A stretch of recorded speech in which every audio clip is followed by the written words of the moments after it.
So right before we came on the air, you were telling me you have a couple offers on one of your properties that you're working through. Congratulations on that.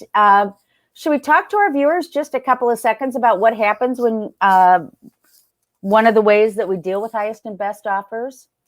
Yeah, well, or multiple offers. Yes. Right. There are a bunch of different ways to deal with them. And sometimes I advise my clients when you get multiple offers to deal with them one at a time, because multiple offers sometimes freaks out buyers. So if you tell them you have multiple offers, sometimes people will go away. And you don't want that. That's not in your seller's interest.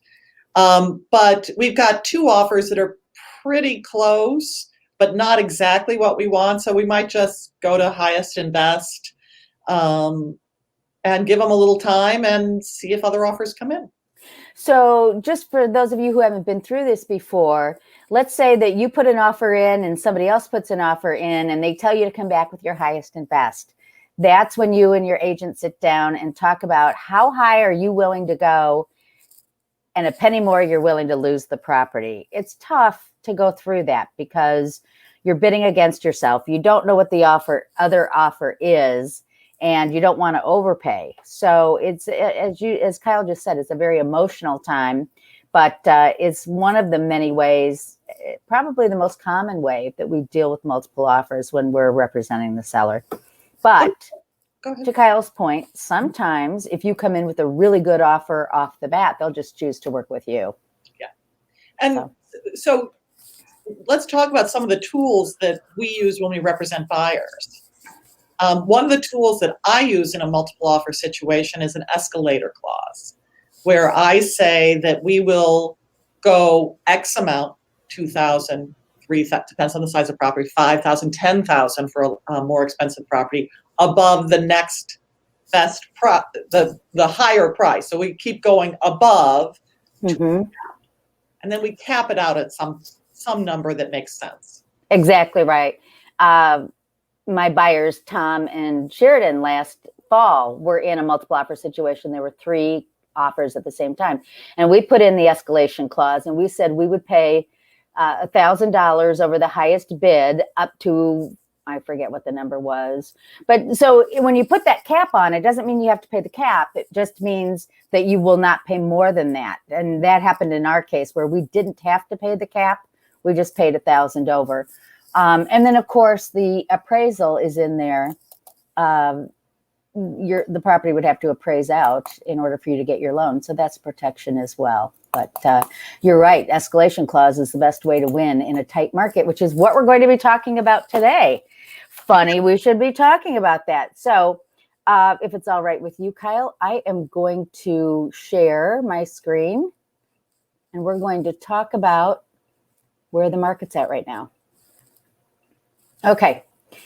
So new listings. Boy, did we predict this one. January listings are coming back with a vengeance.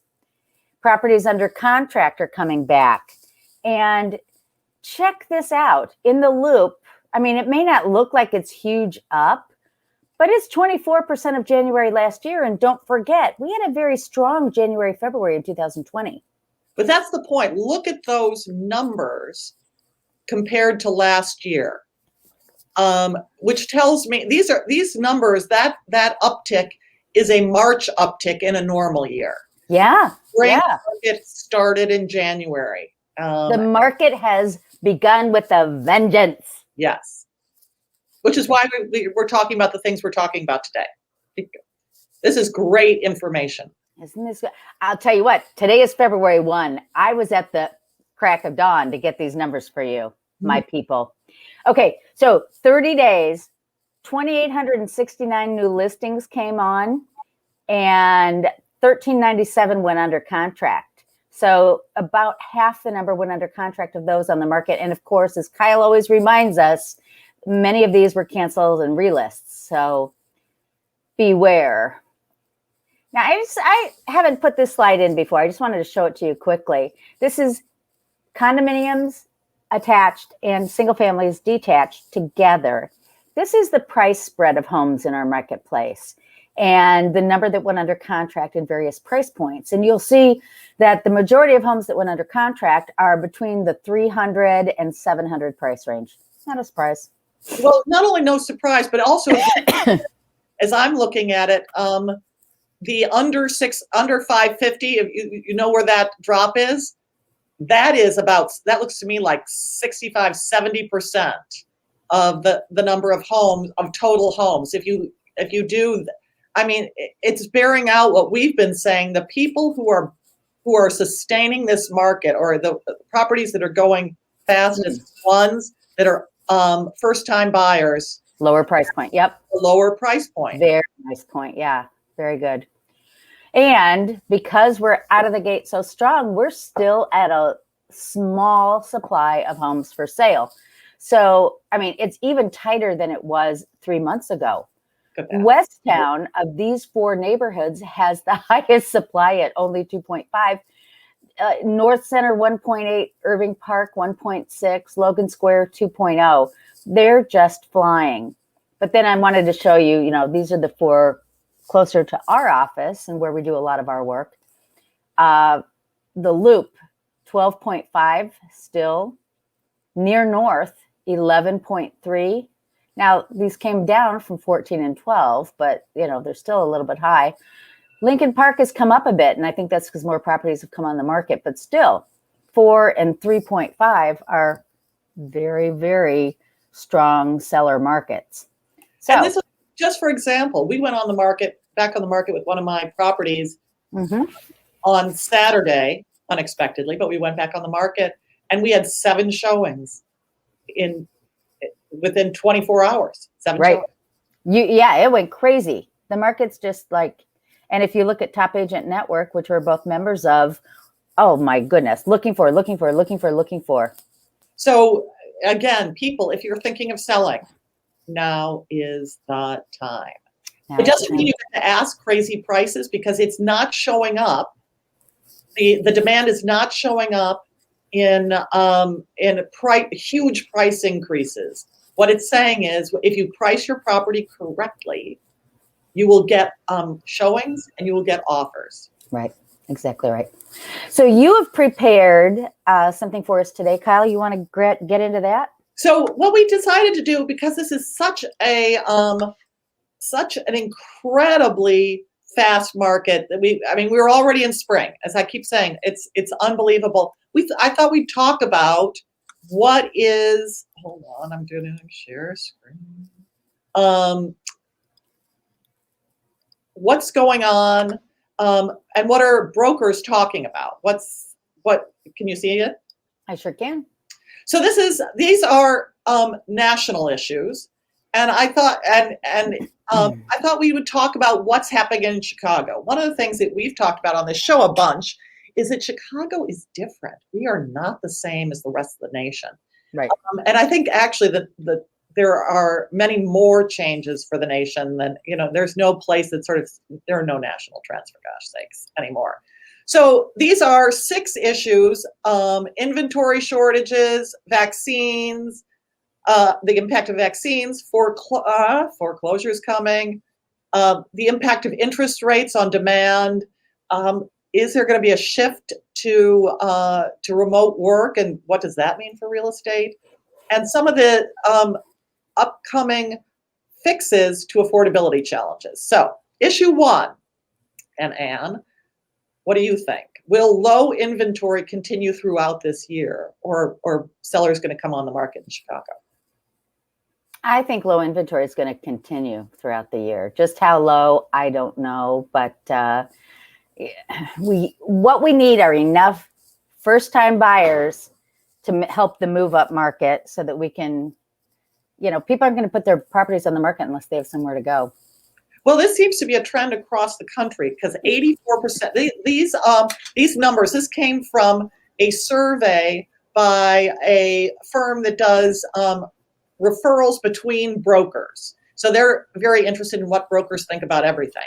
And 84% of brokers surveyed said that they expect inventory to be too low, lower than they wanted to in 2021. And in some of the information. By the end of November of last year, inventory was down 22% year over year. Now, this is a huge issue in some of the places where people are moving from Illinois to the South Atlantic area. It's a huge issue for them that inventory is so low. What you're saying is the people that are moving from the upper Midwest to Florida, where they're wanting to work remotely and get more fresh air, there aren't enough homes on the market for that blitz of people going south. Carolinas, Georgia, there's just not enough property on the market. Now, we're a little bit more relaxed, but as you're seeing, this survey was done at the end of last year. I think Chicago agents are going to get much less relaxed, as we're starting to see in the top agent network, about the inventory levels. Absolutely right. But right now we're a little bit more relaxed. So then another question was, will wide vaccine availability boost consumer confidence? And yeah, of course. Aren't we already seeing it? I think it is boosting consumer confidence. I felt like our market never really shut down once we got it running again in June. Do you think? Well, I think we slowed down at the end, it's sort of in the early fall, and then took off like a rocket again. I think things slowed in August and September and then shot up again. I'm hoping that the greater security of buyers means that we'll have even more people in buying, and sellers who are ready to move up will be more confident. So I'm hoping it'll happen. What this survey said is 50% of brokers thought with broad vaccine rollout, inventory would rise. People would feel much more confident about selling and buying, and willing to let people into their homes, et cetera. But also, what one of the things that the news has reported is with over this course of the pandemic, people have been saving a lot more. And saving means that they're going to feel much better about putting money down. So they'll have more money. That's a good point. And job security means that there'll be more buyers. Anyway, so there are a lot of the brokers thought it would be better for buyers later in the year because inventories would rise. Right now, because inventories are so low, it's much better for sellers. Okay. Issue 3. Are you at all worried about foreclosures? Right now, we've got a period of forbearance, which means the banks aren't foreclosing right now when people can't pay on their mortgages. Are you worried about foreclosures in the Chicago area? I think we're going to see them. I don't think it's going to be a huge problem. One of the things that I was looking at is people have a lot more equity these days than they did, say, in 2005, 6, 7. So we're going to see some, but I don't think it's going to be broad scale problem. That's what people are saying. That if people have to sell because they have to sell for financial reversals, they have enough equity that they don't have to do it in a foreclosure situation. Right. And they can put it on the market and sell. This is not a recession that's driven by real estate. So people are quite confident that yes, there'll be some more foreclosures, but nothing like 2008. Right. Do you think low mortgage rates are going to continue to drive demand? Absolutely. Absolutely. Yes, yes, yes. Well, they're also saying that at the end of the year, end of 2021, rates may be as high as 3.3%. That is still so low. That is still so low. But you know what? Here, and I don't remember. Let me look through. Okay, it was mentioned kind of in your slide 6, but I'm going to say this now. Right now is our best affordability, people. And in fact, we may be a little bit not as affordable as we were even a month or 2 ago, because here's the deal. What impacts affordability? Interest rates and home values. NAR, others are predicting home values are going to rise. And, those of us who took basic economics know that when there's so much demand and so little inventory, we're going to see prices rise. And with interest rates, you can afford to have prices rising. So here's my point. If you don't get in the market quick, you're going to see these prices rise. And NAR is saying that they could rise as much as 5% nationally this year, which is a big number. Well, even bigger than that in some cases. But if you see the prices go up and you see the interest rates tick up a little, even if it goes from 2.7, Diane, one of my lenders, said that she was quoting somebody 2.5 on an interest rate for 30-year fixed this week. 2.5. And that's with good credit, but not like perfect credit on a conventional rate. That's insane. So even if they go up to 3.3, which is an historic low, if you've got 5% or more appreciation because of this push to buy, it's not going to be as affordable as it is today. So chop, chop, people, let's go. Time to buy. But you also talked about one thing, and another thing that, and I've got a blog on my website, blog post on my website about this. There's the Biden administration has proposed a tax credit for first-time home buyers up to $15,000 towards their down payment that is applied at the moment that it's paid. So that is just huge. It's going to spur more. And again, that'll affect pricing. It's going to be fantastic. It will be. Well, yeah. I think it's an artificial increase. I don't know that I'm in favor of that necessarily, but more, I would help our market. Sure. Sure help the market. So issue 5, do you think the shift to remote work is going to spur more moves or not? Yeah. Absolutely. And not necessarily just out of Chicago, but changing what a cool floor plan is. Everybody wants an extra bedroom or 2 for offices, and we're already seeing it, aren't we, Kyle, with these new floor plans where they're having little workspaces that are right off the public areas. It's going to shift how we live. It's going to shift how we live. And to your point about the floor plans, I'm starting to see people calling closets home office. Yeah. If it's a big office, and yeah, there you go. All right. So those are just some of the ideas, the things that we brokers are starting to talk about and plan for. The main gist of all of this is it is a great year to buy and sell. Yeah. Golly, even in Chicago. Absolutely. I'm going to share just a couple quick slides. I'm not going to take too much of your time, but I want to show you, this is what I was talking about earlier. So the first thing is year-over-year equity gains and what's happened to home prices across the country. Look at California, $34,000 year over year. And it's not just the warm weather. Look at Alaska, 11,000 year over year. 14,000 in Florida, and Chicago's 6,000. So pretty good. Okay. Home price forecasts. I was bobbling the numbers earlier. NAR says we're going to go up 6% this year, and they're not alone. Realtor.com, 5.7, Freddie Mac, 2.6. So even if you take the lowest, we're going to go up 2% in home values. Unemployment projections, they're projecting unemployment's going to decline. And here's the slide that I think is so fascinating. Cashing out, we talked about this earlier. In 2005, the average refi was taken 2638 out, 718 in 2017. 2007, 2408, 2019, 898. So people aren't taking that much money out.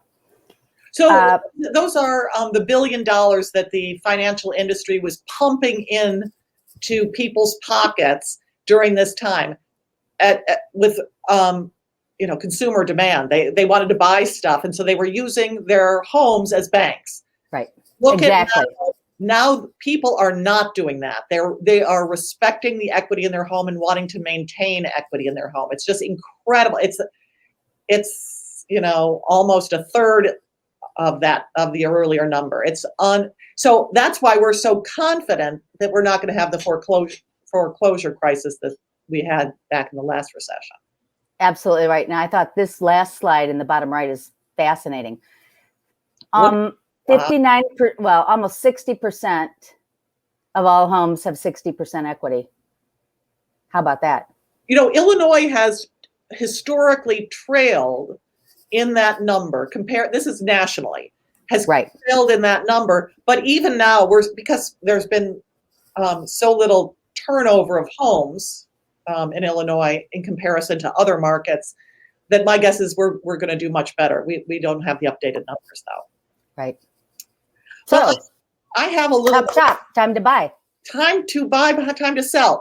So I have also, just for fun, because one of the things I talk to all of my sellers about, what sells fast and why. We study it. Anne and I study what is, and you're not going to be surprised by this, people. It's pricing correctly, sells fast.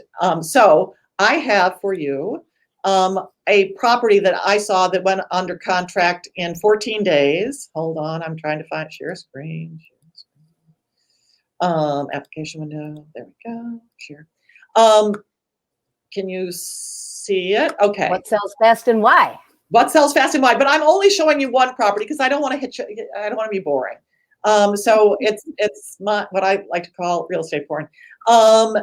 This is what I look at when I look at the MLS. This is what sold. I did this last night, but what sold over the last 7 days in Lincoln Park in under 30 days. So it's 30 days on market. I think of as a fast sale, and these are the properties. And you'll see that, which is sort of tough, is that it tends to be the properties that are, a little bit lower price. Now, Lincoln Park does not have a lot of lower price properties. If this were the Gold Coast, it would almost be 100% Sandburg. Sandburg's Village has a lot of very reasonably priced condos. But I'm going to show you 2503 North Green View. We don't know the sale price yet because it's only went under contract, but it's priced at $2.75 million, which when you see the pictures, you're going to think, wow, that's really well priced. Oopsie, I've now made it bigger. Going back. That's it. So this is this house. It's on a corner lot. It was on the market for just 2 weeks. It was new in 2015, and the owner paid $2.425 for it. It's got $40,000 in taxes, a 3-car garage, and a rooftop hot tub. Now, well, there you go. That's worth $1 million right there. Okay, how pretty is that? That is pretty. I like the light. Yeah, it's very bright. Anne and I would have said to this seller, if you're ever thinking about selling, get pictures in the summertime. This will all be filled in with leafiness. You wouldn't be sitting in a totally open space, and you can see that there are blinds built in. So, it's not like you're in a fishbowl. But look at how cool some of this design is. This is the kitchen. The kitchen vanishes. It's such a pretty kitchen and dining area. This is the master bedroom. Oh, so pretty. You don't see that it goes back into, there's a bed back there, but that was not as pretty of a shot. So I'm only showing you hi, this is the master. This is the so pretty. Is that a fireplace to the left there? Yes. And I think that fireplace goes into I think on the other side of that. The bedroom, yeah. Primary bedroom. Mm-hmm. This whole thing is a wine fridge. Oh, nice. The wine wall closet thing, yeah. And fireplace and jumbo TV. This is the downstairs. So nice. Very sleek. Look at that. Oh, yeah. So that's actually a staged image. But then again, so well-priced, beautifully, or beautiful pictures that have it cleared out, depersonalized, looks beautiful, and then floor plans. This thing sold in 2 weeks. My guess is they had a ton of showings. That's lovely. Okay, stop share. Love it. Love it. So, you know what? I'm always tickled when we, what do I want to say? When our predictions come true. And we've been saying we've been saying. The market's tight. Now's the time to buy, and it's coming true. Yeah, it's a great time to be both a buyer and a seller. The buyers have such great interest rates, so many great, possibilities. The only challenge for them is inventory. And for sellers, the only challenge is getting yourself organized in a pandemic sucks. But it's a great time to be a seller because there are buyers finally out there. Right. That's exactly right. The only thing you have to do is price it right. Right. So, yeah, the only other thing I would say is if you're thinking of selling and not sure where to begin or what your price is going to be or how the process works, please reach out to us and let us help you. Because if you're thinking about it, this is a good time to be thinking about it, even if you're not going to go on the market for a few months. Let's talk about it now. Let's get you set up so that the process becomes easier. And information helps you make decisions. If you're just thinking about it, having the correct information means you'll think about it right rather than have preconceived notions. Exactly right. So I'm Ann Rossley. I'm here with Kyle Harvey. This is our Monday morning coffee with Kyle and Ann, and we were talking about what's going to happen in 2021. Thank you so much for watching. Watch us every week, Monday morning at 7:30, or you can see the rebroadcasts on our Facebook page. Also, you can find our past subscriptions on our, our past shows on YouTube. So thanks for watching, everybody. We'll see you next week. Take care.